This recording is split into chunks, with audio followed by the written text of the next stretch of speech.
is Sky Featherstone. I'm a global product marketing manager for a direct response business at Snapchat, and I'm very excited to be here today to discuss iOS 14. We know there are all kinds of questions and various points of confusion around Apple's various announcements for privacy updates related to iOS 14. And I'm hoping that the very comprehensive walkthrough today for both web and app advertising campaigns really helps you feel prepared and absolutely take advantage of the opportunities ahead of you. We also have some great product updates that should make your life even easier moving forward. So let's get into it. In today's session, I'm going to cover several distinct pieces. First, I'll give an introduction into Snapchat's approach to privacy by design. Then I'll give tactical and comprehensive recommendations through an iOS 14 app campaign guide, then move on to the iOS 14 web campaign guide before introducing our new proprietary privacy-centric measurement solution called Advanced Conversions, and then finally wrap it up with a recap of the resources and references for you. First, I'd like to start by sharing our perspective on privacy, especially in the context of how we design and build our core products, but also in the advertising solutions we build for businesses who want to reach the Snapchat generation. Without a doubt, there's been a growing focus on privacy and brand safety across the ad industry. At the end of the day, it places Snap in a very unique position of strength because we've invested in these areas since a very early time. From ephemeral messaging, which was built on the belief that privacy is a cornerstone of what drives self-expression. We delete by default. We don't stockpile private messages or publicly showcase a timeline of everything that you've ever posted. This means that our community has a choice in who they share things with and for how long.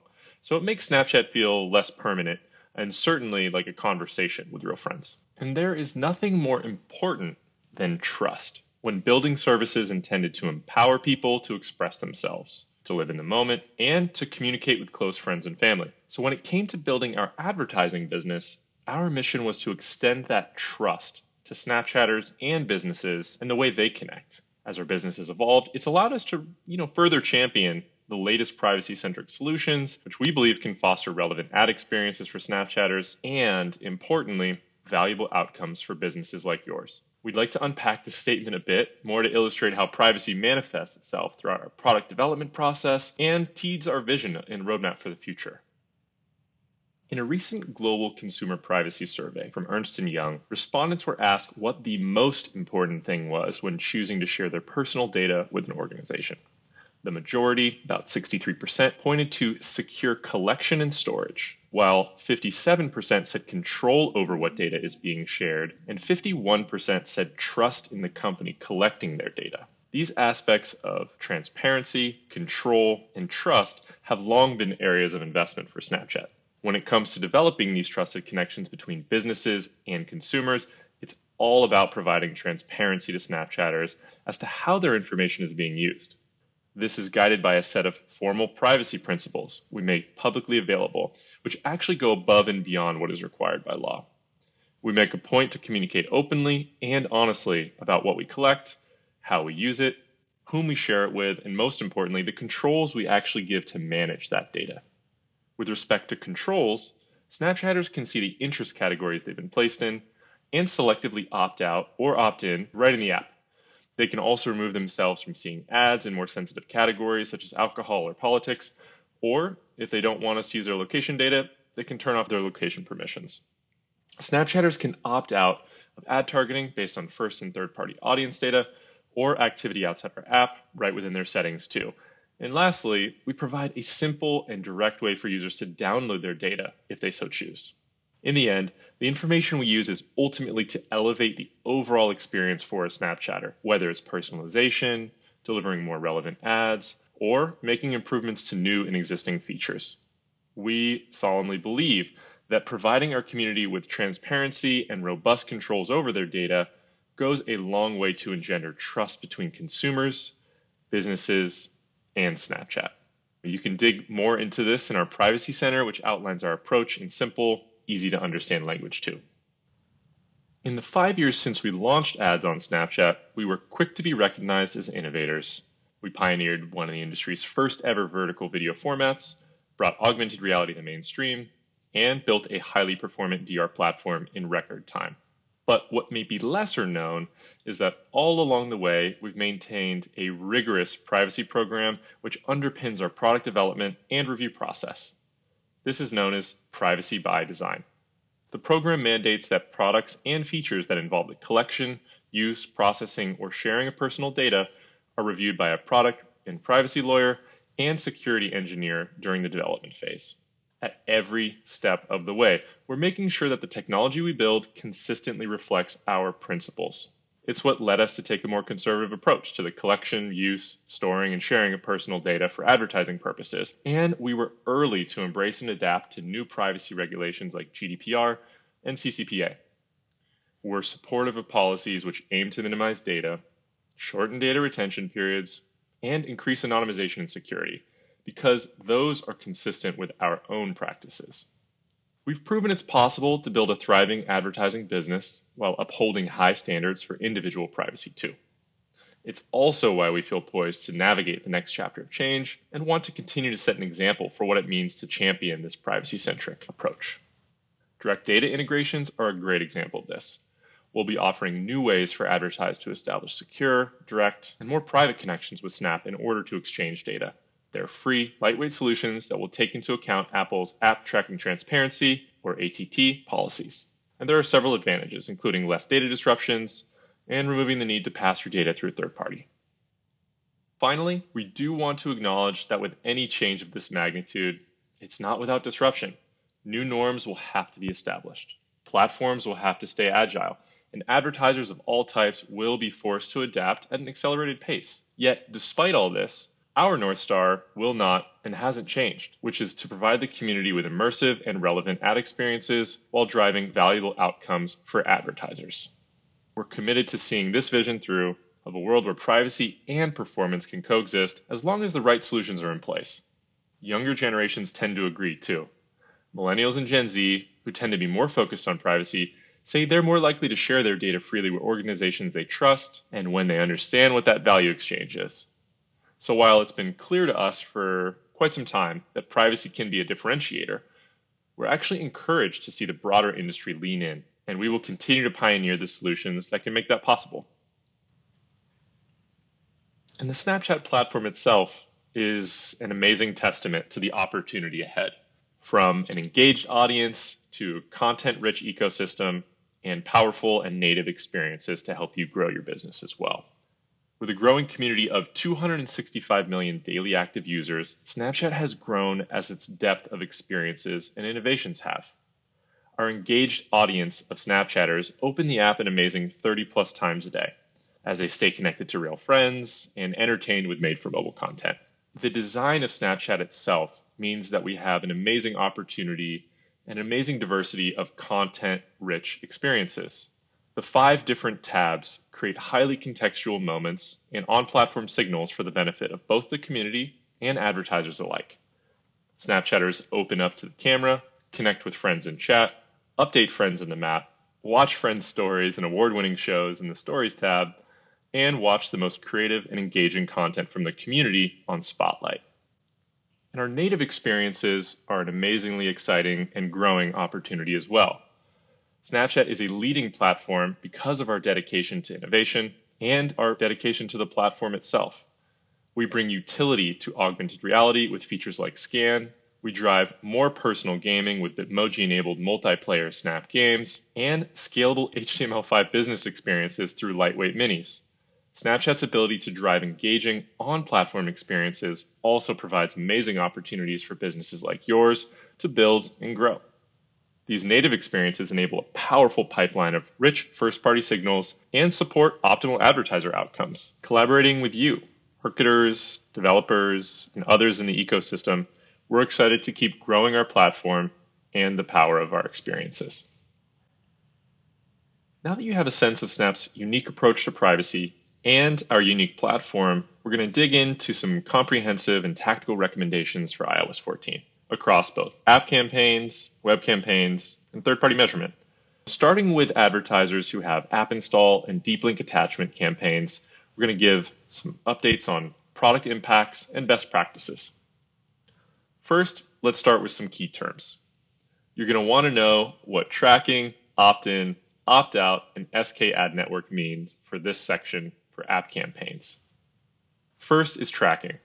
Snapchat will account for Apple's definition of permissible tracking, which is across apps and websites owned by other companies. In the context of this presentation, opt-in means a request received from the advertiser indicating the conversion has consent to be tracked. Opt-out is a request received from the advertiser indicating the conversion was denied access to be tracked. An SKAdNetwork is Apple's proprietary and privacy-preserving solution to measure installs and post-install conversions from various ad networks. It's important to be aware of the core privacy updates for iOS 14 so that you can understand the various impacts and recommendations we walk through for both app and web instances today. First, let's talk about app data disclosure, number 1. Apple's policy requires that app developers provide information about an app's data collection practices on their App Store product page. These are known as app privacy labels, and some folks refer to them as nutrition labels, similar to that you would find on a cereal box. Snap's stance on this app data disclosure piece is, of course, to disclose consumer-facing pieces in our App Store page. For developers interested in our submissions, they can actually review our disclosures in a helpful Business Help Center piece. For number 2, app tracking transparency is the most robust and probably most impactful privacy update within Apple's recent announcements. This requires that apps must use Apple's permission system, or prompt, for users to opt in to tracking across apps and websites owned by other companies. Snap's stance here is that we plan to show the tracking prompt, also known as the modal, to users and continue to collect things like IDFA for users who do opt in to tracking on iOS 14. And third is privacy-centric advertising measurement. Apps need to respect the privacy preferences of their users while measuring ad campaigns. For users who opt out of tracking, they'll need to track conversions with privacy-centric solutions such as Apple's SKAdNetwork.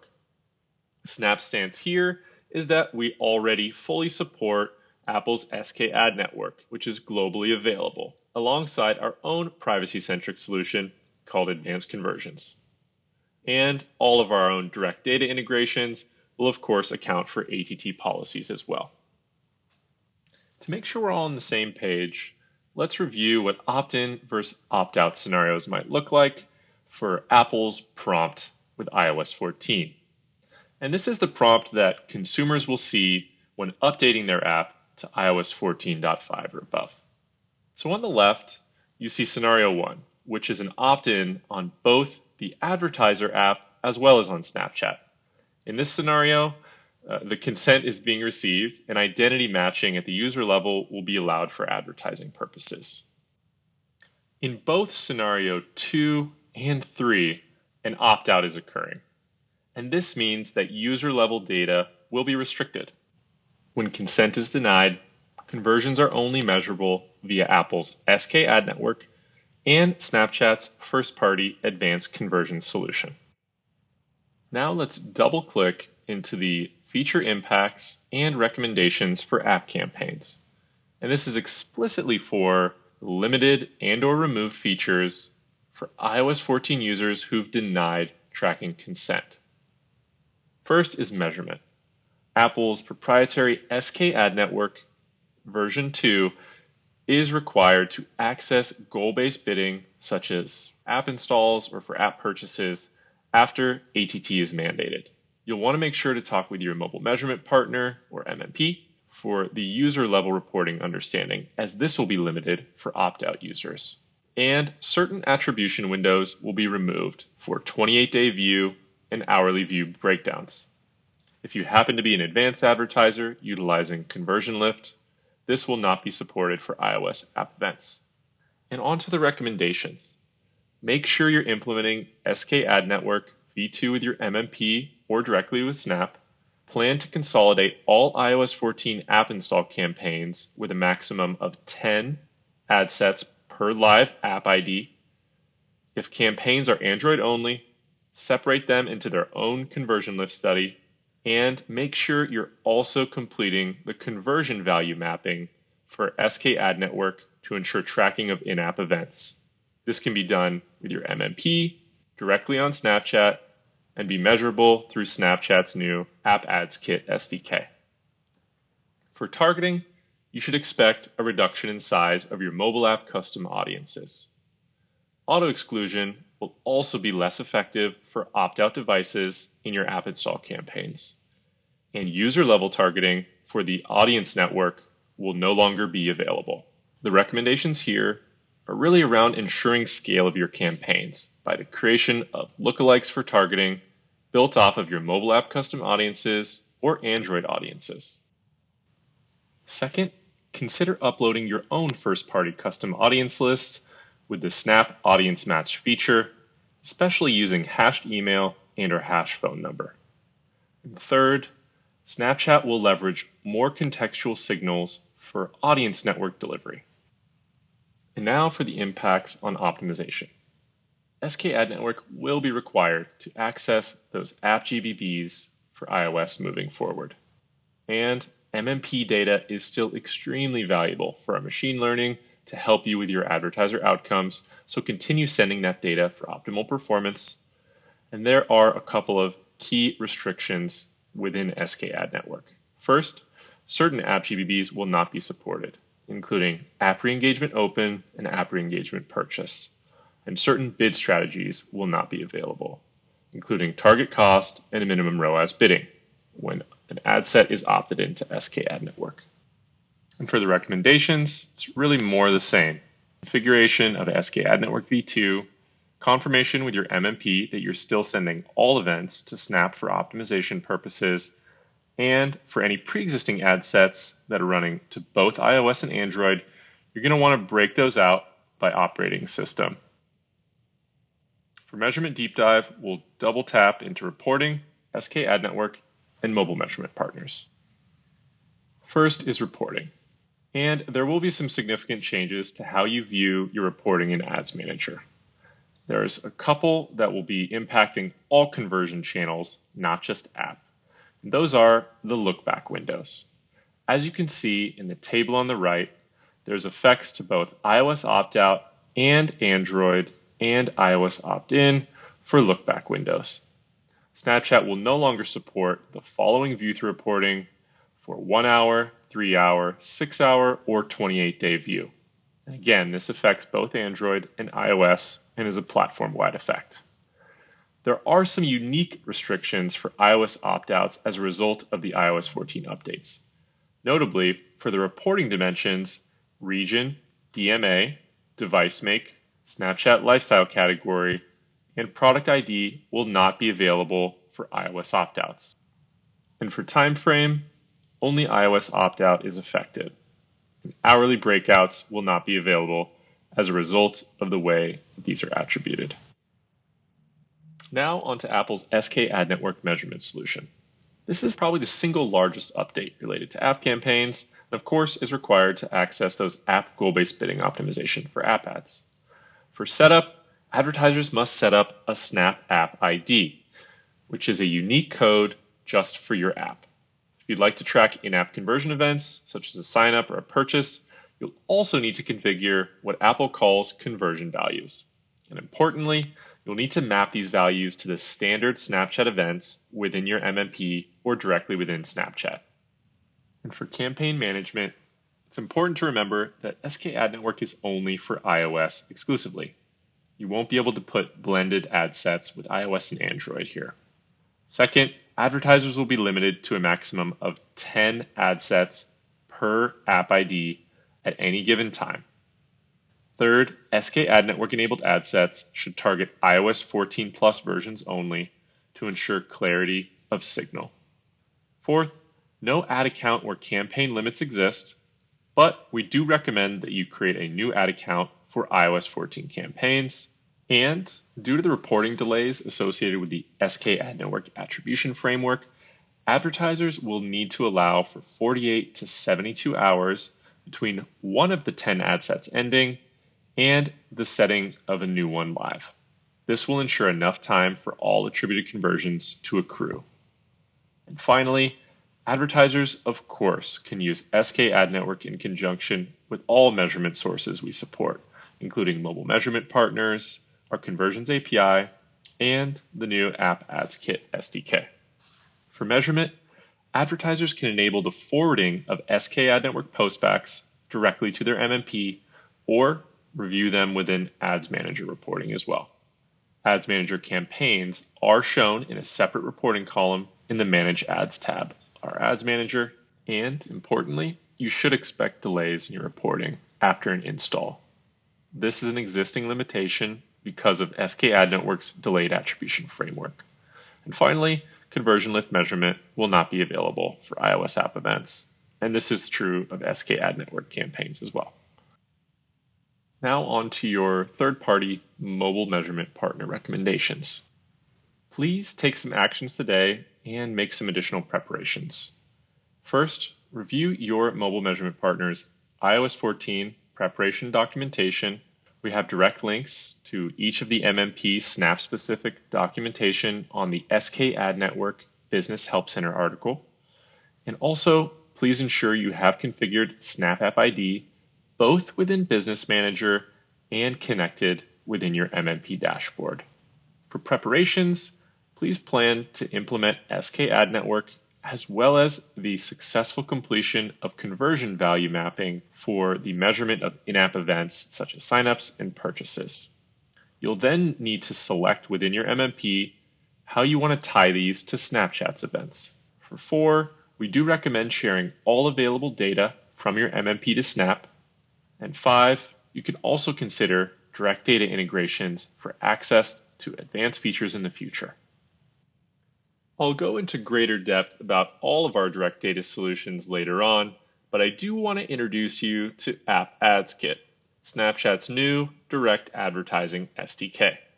For advertisers who wish to add this direct SDK in place of or in addition to their mobile measurement partner, I'm happy to announce it will soon be widely available. It's currently in beta, and it's absolutely an amazing and simple way to connect your app directly with Snapchat for a privacy-centric passback of data for measurement and optimization purposes. App Ads Kit was developed with privacy at its core. It's free, lightweight, secure, and reliable measurement. In the future, we will utilize this first-party SDK to provide access to our most advanced and complex features, things like dynamic ads for retargeting and re-engagement goal-based bidding. Developer documentation is available, and you can learn more at snapkit.com under the Ad Kit page.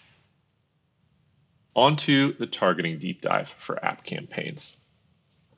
On this slide, you'll see a helpful breakout from red to green for the expected impacts on reach. The most impacted targeting features at the top are those that rely on user-level identity. These include mobile app custom audiences, dynamic ad retargeting pools, and auto-exclusion for app ads. These audiences will defer to Android and iOS opt-in only and are likely to diminish over time as more Snapchatters update to iOS 14. You will need to break out blended iOS and Android campaigns when using SKAdNetwork due to these limitations as well. In the middle, other custom audiences will see some impacts, but just to a lesser degree. And at the bottom, Snapchat's first-party audiences are the least affected, as these are based on Snapchat on-platform engagements and don't require cross-app or web restrictions with iOS 14. You can continue to use Snapchat lifestyle categories, such as sports fans or gamers, without issues. And Snapchat ad engagement audiences are also minimally affected because these are generated from Snapchatter ad engagements, such as a swipe on your ad. Now, let's take a deep dive into optimization effects. For goal-based bidding and bid strategies, there are various impacts when enabling SKAdNetwork for an ad set. Notably, in red in the matrix provided, app re-engagement purchase and app re-engagement open are no longer supported. Target cost and minimum ROAS bidding bid strategies will also not be available at this time. And if you're using deferred deep links for acquisition, they will function like standard deep links if they're in an SKAdNetwork ad set. One additional and very important reminder, all GBB types and bid strategies will continue to be supported for Android and iOS opt-in if those are separate ad sets. The matrix here really breaks it down for you with regards to using SKAdNetwork. Now let's talk about app campaign management with a little more depth, speaking of restrictions and testing recommendations for app advertisers. Around the campaign architecture, there's a few things to keep in mind. We do recommend you set up a new ad account to manage all iOS 14 Plus campaigns. There aren't any requirements for campaign structure.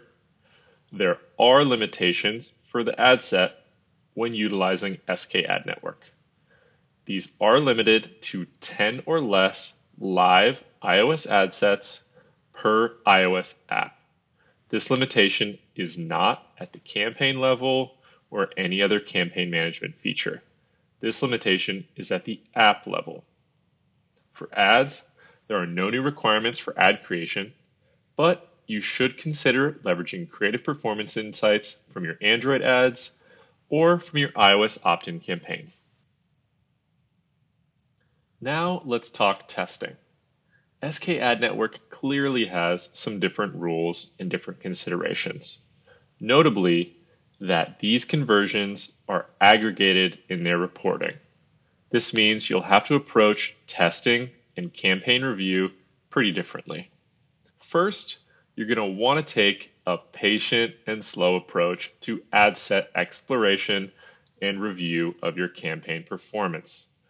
I recommend you start with install goal-based bidding or swipe ups for faster learnings. This ensures that you'll have the maximum amount of data to inform our systems and in turn optimize for your goals. Second, you will absolutely need to bid higher than non-SKAdNetwork campaigns due to the data signal loss. Third, do not pause ad sets prematurely. Due to SKAdNetwork's limitations, the volume may initially look limited. Run ad sets for 2+ weeks for optimal learnings, especially first starting out. And last, we recommend launching with conversion values for events that occur within 24 hours of an install.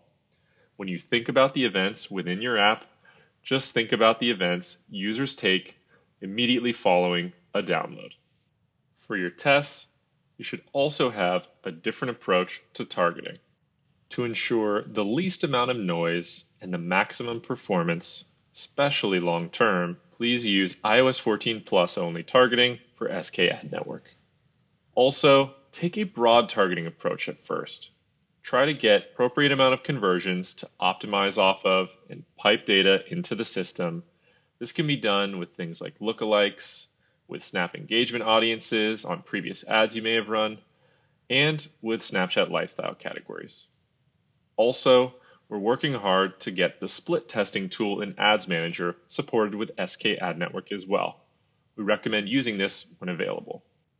And finally, how to plan and review for SKAdNetwork tests. The 10 live ad set limit per iOS app is restrictive, and of course is based on Apple's SKAdNetwork limitations. You'll want to coordinate your tests across your various Snap organizations or agencies you work with. We strongly recommend you phase your tests thoughtfully. Start broad, then refine down, and make sure you're creating mutually exclusive tests as much as possible to ensure your insights are the strongest. And finally, you can utilize Snap's first-party tools such as Delivery Insights to generate the best next targeting test or idea. All right, so that was a bunch of information from the recap at the front that you can reference back to and watch as many times as you need to the deep dives per section. Now, I'll just go over a quick FAQ as well as final checklist for you to walk through for app campaigns. One common question I am getting is, should I pause my ad sets until I have a better understanding of opt-out rates? The short answer is no. And that's because, as you can tell from all the slides I've walked through so far, there's quite a bit that is changing.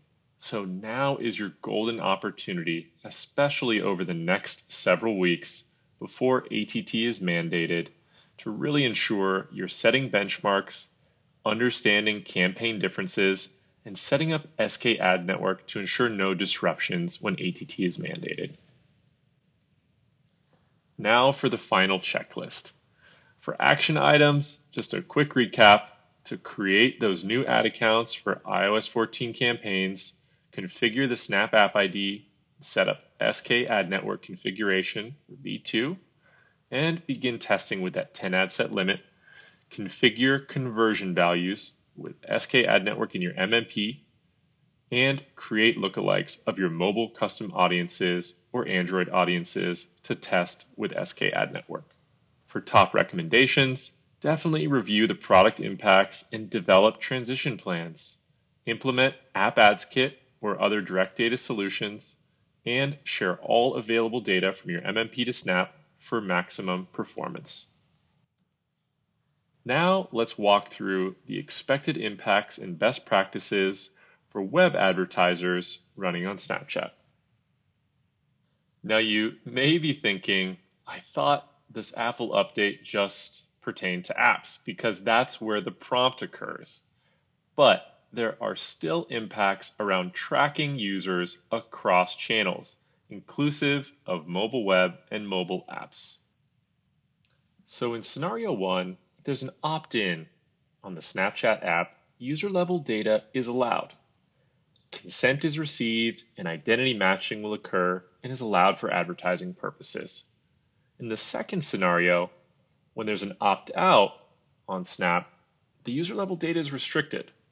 When that consent is denied, conversions are only measurable via privacy-centric solutions such as Snapchat's first-party advanced conversions, and those opt-outs will not be added to Pixel custom audiences. Now let's dig into the actual expected impacts and recommendations for iOS 14 users who've denied tracking consent, starting with web campaign measurement. The most important thing to know is that the Snap Pixel will ensure no disruption, as it will automatically utilize advanced conversions for these opt-outs. There will be some expected impacts to attribution windows, though, with the removal of 28-day view and other hourly view windows. The strong recommendation here is to continue using the Snap Pixel to ensure no disruption and to pass back user identifiers across all measurable events to ensure we can provide optimal performance.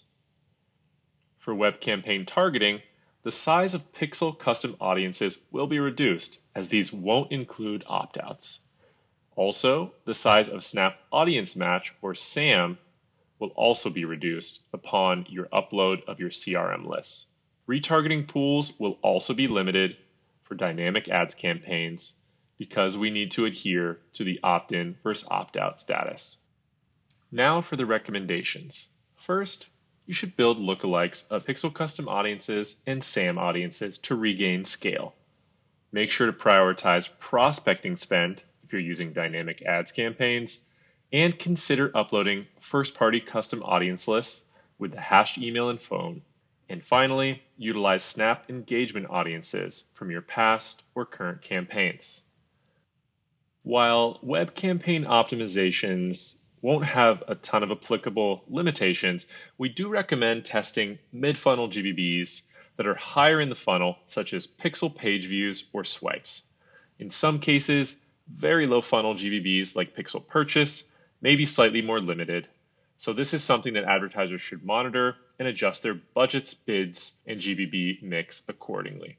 If you're seeing low delivery, move up the funnel and test mid-funnel GBBs. Now let's double-click into each of the product areas highlighted. From the measurement side, it's really about the reporting changes. For web, just like app, there are platform updates for how you actually review your reporting. And this is particularly the case with look-back windows. We are removing 28-day view, 6-hour view, 3-hour view, and 1-hour view from our Manage Ads reporting options. For iOS opt-out, there are also limitations for reporting dimensions, including region, DMA, device make, SLC, and product ID. And finally, due to the aggregation and additional privacy-centric framework, the hourly time frame will not be visible. Let's take a look at targeting. Specifically, what are the impacts to custom audiences, lookalikes, and interest categories for web campaigns? Audience sizes will be reduced as opt-outs increase. In this helpful matrix, from most impacted to least impacted, you can take a look at where each of the targeting types fall.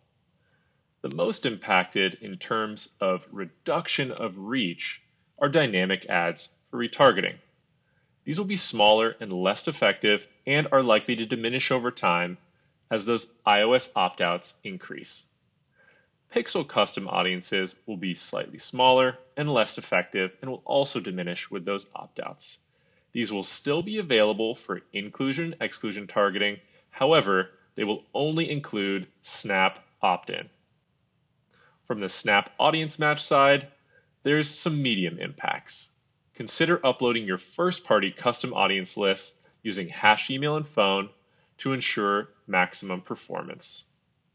For lookalikes, there's also a medium to low impact. Snap will continue to generate lookalikes based on opt-in only. And for Snapchat lifestyle categories and Snap engagement audiences, there are minimal expected impacts, since these are built predominantly on on-platform engagements and signals.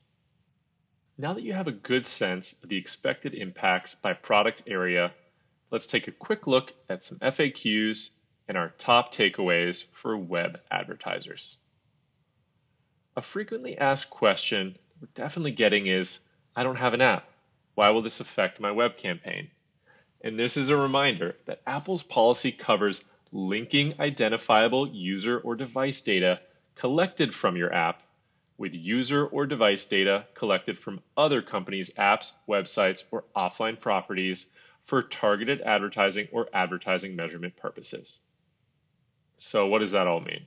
This means that users who opt out of tracking on Snap will no longer be eligible to be included in Pixel custom audiences, and retargeting will be restricted for those users.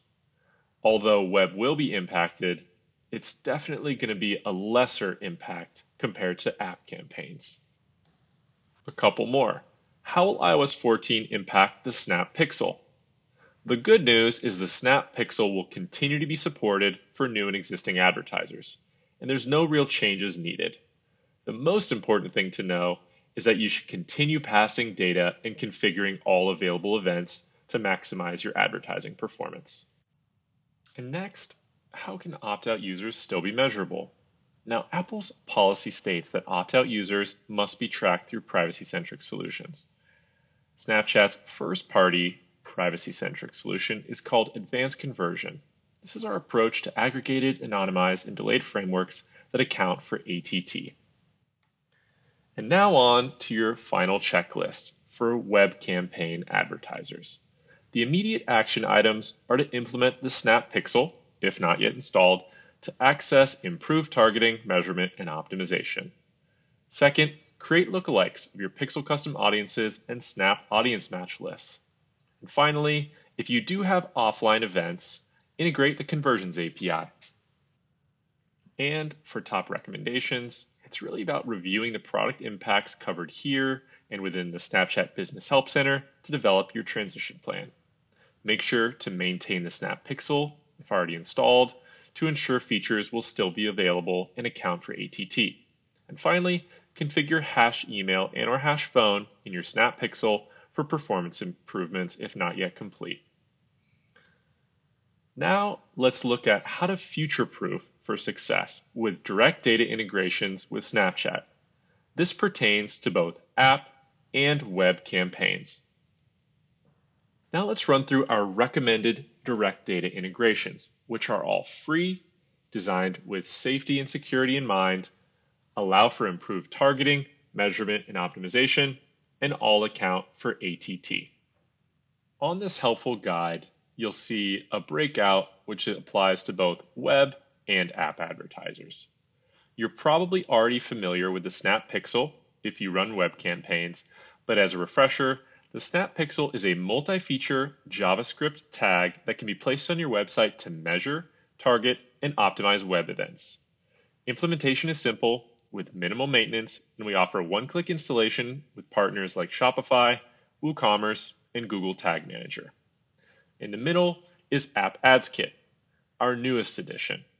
This is a multi-feature SDK that can be embedded within your app to measure, target, and optimize app-based actions. This is free, very lightweight, and accounts for ATT. You can also integrate SKAdNetwork management as a part of this. And finally is the Conversions API. This is a multi-feature integration that's set up server to server and is for more advanced advertisers, particularly those with omni-channel actions such as in-store purchases. This does require a higher level of effort and engineering resources. Now, you're probably asking yourself, which one of these is right for me? And we're here to help. For web advertisers, we do recommend Snap Pixel. For web advertisers who also have an app, layer on the App Ads Kit. And for advertisers who want omni-channel events measured, including web, app, and offline, we recommend Conversions API. There are a few considerations to keep in mind. All of these solutions are designed with a focus on security and will account for ATT. If you already have the Snap Pixel, keep it active. We'll continue to support this and it will account for ATT. Event types will be consistent for all solutions, and you'll be able to review those in Snapchat's Ads Manager within the Events Manager section. At this time, we do recommend using the Snap Pixel and/or App Ads Kit to track your events. Conversions API is supported as well, but it does require more resources for onboarding. Now let's dig into Snapchat's proprietary and privacy-centric measurement solution called Advanced Conversions. We're continuing to measure the things that matter most to you to make sure you can optimize and measure your campaigns effectively. We're just modernizing how we measure them with privacy-centric approaches. And the core update we have is called Advanced Conversions. I'm excited to share our proprietary solution, which is a measurement system designed with a focus on privacy as well as your advertising business needs. Our approach employs a variety of the privacy-centric techniques to provide you with the ability to continue measuring campaigns with accuracy while taking into account Apple's ATT framework. Apple's own solution is SKAdNetwork and private click measurement, and ours is Advanced Conversions. Both of these, Apple's and Snap's, afford advertisers the ability to measure and report conversion from opt-outs or those who have denied tracking consent. For the reason of why we're doing this, especially now, it may be self-evident. We do expect that many consumers will opt out of tracking when presented with the prompt, and this will restrict the ability to utilize user-level data, thus limiting your ability to understand the full customer journey. This is where Advanced Conversions comes in. It's a way to work within the privacy frameworks such as ATT to ensure you can see measurable results for your campaigns and subsequently improve the advertising that you're delivering to Snapchatters. For the how, let's talk a bit about how this works. Again, to reiterate the actions that are important for advertisers to measure, things like page views or purchases or installs, these won't change, but the approach to attribution will. Now, in speaking about the approach, there are three primary areas to hone in on. First and foremost, this is a solution that accounts for Apple's ATT policy. We have a way to process all the data through new pipelines that are aware of a user's tracking status. The second part is to note that Advanced Conversions will be aggregated, meaning there isn't a way to get access to user-level data, which many app advertisers in particular are used to getting from their mobile measurement partners. But this isn't something offered with the Pixel. This cohorted approach is really critical towards preventing that linkage back to an individual's activity and this is why it's central to our advanced conversions approach. And lastly, to the question of how we can ensure these cohorts aren't linked back to their data, we use a number of cryptographic techniques that essentially anonymize or obfuscate the personal information. Things like email, phone number, and even timestamp are obfuscated, which prevents us from retrieving the underlying signal. In effect, all of these cohorts are going to be completely anonymized when they're measured, which is how this comes to be in line with Apple's ATT policy. As far as where the reporting can be found, it will fall in Ads Manager in the same reporting columns that conversions are normally found. Remember, this is simply a different approach to attributing conversions. These aren't any different in and of themselves. We simply branded this as advanced conversions to really make sure it's clear and explain the approach is in line with ATT. As for users who've consented to be tracked, we'll just attribute them through the normal process that we do today. They'll then be bundled in the same conversion columns alongside advanced conversions. It just means now that our attribution systems can holistically account for an individual's tracking preferences that they have set while still measuring the outcomes you need as an advertiser. In terms of when this will be supported, we'll simply default automatically to advanced conversions as users deny consent to be tracked. There isn't some one-time switch or anything like that. This occurs automatically, and advertisers don't need to do anything proactively. It is important to remember, though, as covered throughout this presentation, that there are effects around targeting that this won't address. We've covered in the app and web sections the various impacts of ATT are things like not allowing users to be implemented into pixel custom audiences. This is just a reminder that advanced conversions solves the root and the core, but not all advertising components. Now, we've covered a lot of material today, so I want to make sure you know where to go for reference and resources moving forward. We've put together an iOS 14 resource hub on the Snapchat Business Help Center. It's a variety of really tactical and more general articles for you to reference, such as Snap's approach to iOS 14, all the way down to tactical step-by-step instructions for SKAdNetwork setup, and mobile app advertising and mobile web advertising guides with the content we've covered today. If you have additional questions, feel free to hit the Contact Us button at the bottom of any Business Help Center page. And of course, we will share out a recording of this session for on-demand viewing. Feel free to reference it in the future, and thank you so much. We've covered a lot of content today. I'm hoping it was extremely valuable for you and you feel prepared and ready for your steps forward with iOS 14, no matter what type of advertiser you are. Thank you so much and have a wonderful day.